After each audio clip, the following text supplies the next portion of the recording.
Welcome to tasty cook. இன்றைக்கி நம்ம வீடியோவில் பார்க்க போகிறது ஒரு ரசம் ரெசிபி தாங்க இன்றைக்கி நம்ம பார்க்க போகிறோம். அதாவது துளசி ரசம் தாங்க இன்றைக்கி நம்ம பார்க்க போகிறோம். நல்லா இருக்குங்க, உடம்புக்கும் நல்லாயிருக்கும். நல்லா ஆரோக்கியமான ஒரு ரசம் தாங்க, உடம்புக்கு ஹெல்த்தியானதுங்க. ஒரு ஜலதோஷம் நமக்கு ஒரு தும்மலாக இருக்கும்போது இந்த மாதிரி ரசம் வச்சு சாப்பிடும்போது உடம்புக்கு நல்லா இருக்குங்க. இந்த மாதிரி துளசியாக கொடுக்கும்போது சாப்பிட மாட்டாங்க. இந்த மாதிரி நமக்கு ரசம் வச்சு கொடுக்கும்போது அவங்களுக்கு நம்ம துளசி போட்டு வச்ச ரசம்னே தெரியாதுங்க. ஒரு சிம்பிளான ரெசிபி தாங்க, சூப்பராக நல்லா அருமையாக இருக்கும். இப்போ வாங்க வீடியோக்குள்ளே போயிடலாம். வீடியோக்குள்ளே போகிறதுக்கு முன்னாடி இப்போ தான் என்னுடைய சேனலை ஃபஸ்ட் டைமாக நீங்கள் பார்க்குறீங்கன்னா டேஸ்டி குக்கை மறக்காமல் சப்ஸ்கிரைப் பண்ணிக்கோங்க. பக்கத்தில் இருக்கிற பெல் ஐக்கானையும் ப்ரெஸ் பண்ணிக்கோங்க. இப்போ வாங்க நம்ம வீடியோக்குள்ளே போயிடலாம். நான் இப்போ பருப்பு தண்ணி தாங்க எடுத்து வச்சுருக்கேன். வேக வச்சு நம்ம பருப்பு துவரம் பருப்பு சாம்பாருக்கு இந்த மாதிரி வேகிக்கும்போது அந்த தண்ணி கூட நம்ம இப்போ எடுத்துக்கலாங்க, ஃபில்ட்ரு பண்ணி நல்லாயிருக்கும். இப்போ நம்ம சாம்பாருக்கு இந்த மாதிரி பருப்பு வேகிக்கும்போது அந்த தண்ணியை கூட இருத்துக்கலாங்க. இல்லை பருப்பு நம்ம சாதாரணமாக உப்பு பெரும் பருப்பு வேகணும் அந்த தண்ணி கூட எடுத்துகிட்டு நம்ம பருப்பை தாளிச்சிக்கலாம். எப்படி வேணாலும் செஞ்சுக்கலாம், நம்மளுடைய விருப்பம் தாங்க. துளசி ரசம் ரொம்ப கஷ்டமாக இருக்கும்னு நினைக்காதுங்க. நம்ம சாதாரண ரசம் எப்படி வைக்கிறோமோ அந்த மாதிரி தான் நம்ம இன்றைக்கி வைக்க போகிறோம். வீடியோ மட்டும் கொஞ்சம் முழுசாக பாருங்கள், ஸ்கிப் பண்ணாமல் பாருங்கள். இப்போ நான் பருப்பு தண்ணி எடுத்து வச்சுருக்கேன். இந்த மாதிரி ரசம் வைக்கும்போது பருப்பு தண்ணி வச்சா தான் நல்லாயிருக்கும். அதனால தான் நான் பருப்பு தண்ணி எடுத்திருக்கேன். இப்போ பருப்பு தண்ணி வேக வச்சு தான் நானும் உங்களை மாதிரி எடுத்து வச்சுருக்கேன். இதில் இப்போ நம்ம புளி நனைய போட்டுக்கலாம். இதுக்கு ரொம்ப புளிப்புலாம் வைக்க வேண்டாங்க. நம்ம நார்மல் புளிப்பு வச்சா போதுங்க. ரொம்ப புளிப்பு வச்சா டேஸ்ட்டு ரசம் இருக்காதுங்க. அப்போ கொஞ்சமாக ஒரு லெமன் சைஸில் கொஞ்சம் எடுத்திருக்கேன் புளி. புளிப்புக்கத்தை கொஞ்சம் கம்மியாகவே வச்சுக்கோங்க, அப்போ தான் ரசம் நல்லா டேஸ்ட்டாக இருக்கும். 2 தக்காளி எடுத்துருக்கேங்க. இப்போ இது நனையிட்டு நமக்கு ஒரு 10 நிமிஷம். நான் கொஞ்சம் துளசி எடுத்து பிடுங்கி வச்சுருக்கேங்க. கொஞ்சமாக மல்லி இலையும் வச்சுருக்கேன். இப்போ ரசம் நான் நனையிட்டோங்க. அதுக்குள்ளே நமக்கு இங்கிட்டு மிளகு சீரகம் ரெடி பண்ணிக்கிடுவோம். ரசத்துக்கு நுணுக்கிறதுக்கு மிளகு ஜீரகம் ஒரு வத்தல் எடுத்துருக்கேன். கொஞ்சமாக பூண்டு எடுத்து வச்சுருக்கேங்க. இப்போ இதை நம்ம இடித்து எடுத்துக்கலாம்.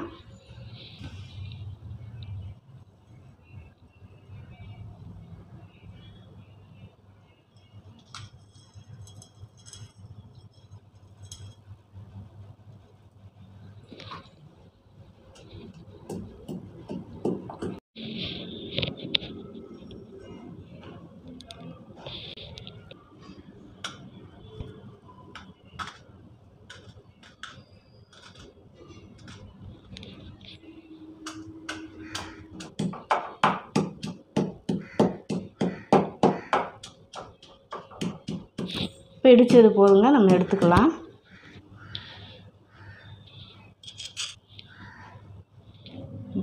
இப்போ நம்ம ரசத்துக்கு ரெடி பண்ணிக்கலாங்க.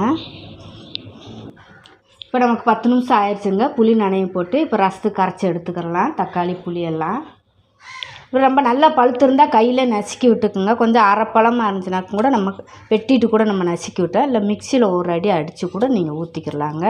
எப்படி வேணாலும் செஞ்சுக்கலாம், உங்களுடைய விருப்பம்தான்.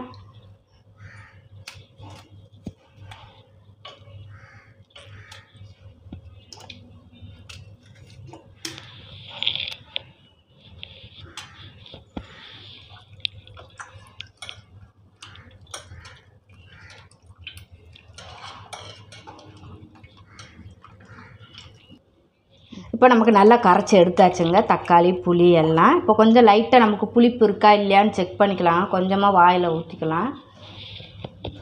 இப்போ எனக்கு புளிப்பு எல்லாம் கரெக்டாக இருக்குங்க. உங்களுக்கு புளி கூடிச்சுன்னா கொஞ்சமாக தண்ணி ஊற்றிக்குங்க. இந்த மாதிரி கொஞ்சம் தண்ணி ஊற்றிக்கிட்டால் போதுங்க.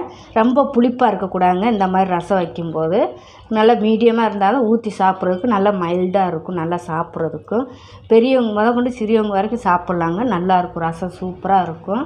இப்போ நம்ம இதை தாளித்து விட்டுக்கலாம். துளசி ரசத்தை நீங்கள் துளசி ரசம்னா நீங்கள் பயப்பட தேவையில்லைங்க. துளசி நம்ம சாதாரண ரசம் வச்சு சாப்பிட்ற மாதிரி தான் இருக்குங்க. துளசி வாடை அடிக்கும் அப்படின்னு நீங்கள் பயப்படவே தேவையில்லைங்க. நல்லா சூப்பராக இருக்கும். நீங்கள் ஒரு தடவை வச்சா நீங்கள் அடுத்து வைப்பீங்க தைரியமாக. இப்போ வாங்க நம்ம ரசத்தை தாளித்து விட்டுக்கலாம். இப்போ நம்ம அடுப்பு பற்ற வச்சுக்கலாம்.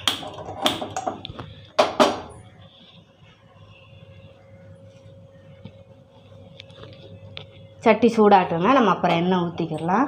இப்போ வெறும் துளசி இலையை கூட 2 வாயில் மென்று தின்னு கூட நல்லா இருக்காதுங்க. பிள்ளையில நம்ம 2 இலை வாயில் போட்டு மென்று தின்னா நல்லாயிருக்கும் ஜலதோஷத்துக்கு. அந்த மாதிரி சாப்பிடாதவங்களுக்கு இந்த மாதிரி நம்ம துளசி போட்டு ரசத்தை வச்சு கொடுத்தாலும் தெரியாது, நம்ம துளசி தான் ரசம் வச்சுருக்கோம்னு தெரியாதுங்க. சாதாரண ரசம் போல் இருக்கும், பருப்பு ரசம் மாதிரியே இருக்கும் டேஸ்ட்டு. சளி நெஞ்சு சளி இதுக்கெல்லாம் தும்மலுக்கு ஜலதோஷத்துக்கெல்லாம் நல்லது. நல்ல ஒரு ஹெல்த்தியான ரசங்க துளசி ரசம். இப்போ நம்ம சட்டி சூடாயிருச்சு, எண்ணெய் ஊற்றிக்கிறலாம். இப்போ எண்ணெய் காஞ்சிருச்சு, நம்ம கடுகும் போட்டுக்கலாம், வெந்தயம் போட்டுக்கலாம். கஷ்டம் ஒன்றும் இல்லைங்க. துளசி ரசம்னா பயப்பட வேண்டாம். எப்படி வைக்கணும் நான் சொன்ன மெத்தடில் வச்சவங்களுக்கு சூப்பராக இருக்கும். செஞ்சு பார்த்துட்டு எப்படி இருந்துச்சுன்னு எனக்கு கமெண்டில் சொல்லுங்கள். இப்போ கடுகு உளுந்தம் பருப்பு பொரியட்டும்.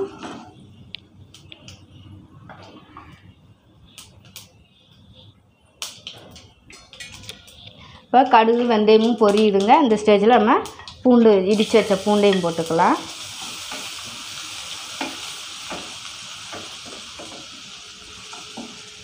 பூண்டு அது கூடவே நம்ம மிளகு ஜீரகம் இடித்து வச்சதை அதையும் போட்டுக்கலாம்.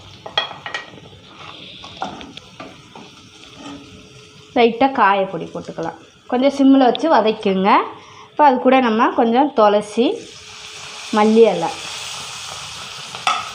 வதக்கி எடுத்துக்கலாம். அதையும் கொஞ்சம் லைட்டாக வதக்கினா போதும், ரொம்ப வதக்கணும்னு தேவையில்லைங்க.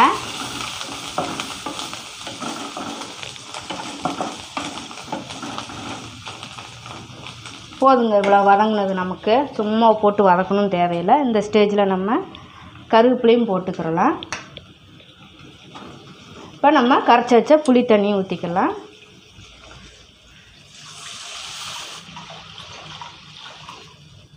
அவ்வளோதாங்க. நம்ம சாதாரண ரசம் போலவும் நல்லா மேலே நல்லா நுர கட்டி வரவும் எடுத்தால் போதுங்க. வேறு ஒன்றும் பெரிய விஷயமே இல்லை.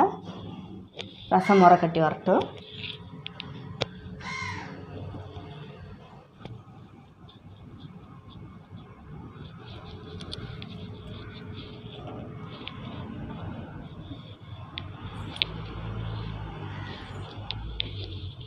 இப்போ பார்த்திங்களா அங்கங்கே அந்த நுரக்கட்டி வருது பார்த்திங்களா. அந்த ஸ்டேஜில் நம்ம சிம்மில் போட்டு வச்சுக்கிறணுங்க.